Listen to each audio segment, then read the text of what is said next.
When I was 4, I killed my first ant. It didn't have a name. Of that, I was absolutely certain.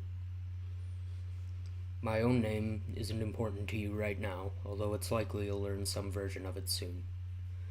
I think you'll end up learning a lot about me in the coming days. Some will be true, most will be false. There is a crucial element that will be missed simply because it's unknowable to anyone else. Anyone but me. But I'm going to share it with you. At the age of 19, as a soldier, I killed my first person. He had a name. Of that, too, I was absolutely certain. And he changed me.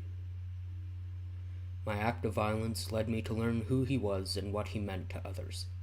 And, at the same time, I learned something essential about myself. Something I was unprepared for. I recoiled in profound, uncomprehending terror. Today I work in a hospice. No one there knows what I've done. No one there knows who I really am. They think I'm there to work, which is technically true. But I have more tasks than those given to me by supervisors. One particular task, one I've prepared for and dreamed about, is to be done today. Today is when I learn whether or not I'm going to die. Today is my 522nd birthday. Believe it, don't believe it, it doesn't matter to me. When I killed my first person at the age of 19, I did more than take his life. I assumed parts of him. He was a left-handed blacksmith's apprentice named Pierre Gaultier. The moment he breathed his final breath, my left hand lost its sinister clumsiness. I instantaneously understood the basics of metalworking, and I learned his name. I felt his name. It was as familiar to me as my own. It was the most horrifying moment of my life, the most disorienting, and that night, using my newly dexterous left hand, I tried to cut my own throat. The blade passed over my skin as if it were iron. I later hanged myself from a beam in an abandoned abbey, only to dangle uselessly for 3 days before I was found and cut down by a local derelict. I begged him to help me take my life, but I didn't have enough money to make it worth his while.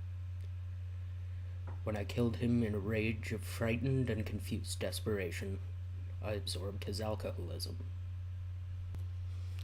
The following centuries were a haze of blood and drink. I've absorbed countless talents, countless traits, countless vices. But the names aren't countless. There are 7,339 names inside me now. 7,339 clusters of memories to haunt me. This all leads to today.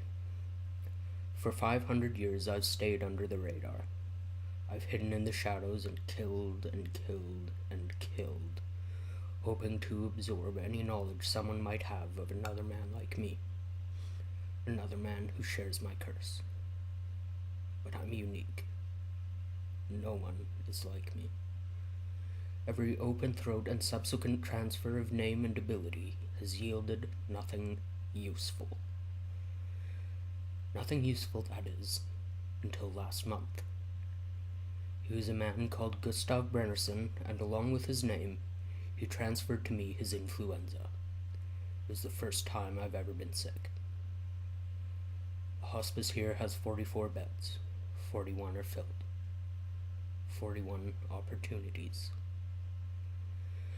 I dream of names and cancer every night while I'm taunted by the false death of sleep.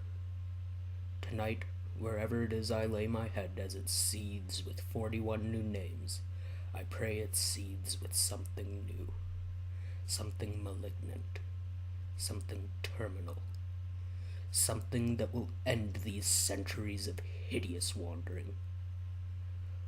I dream of being eaten alive.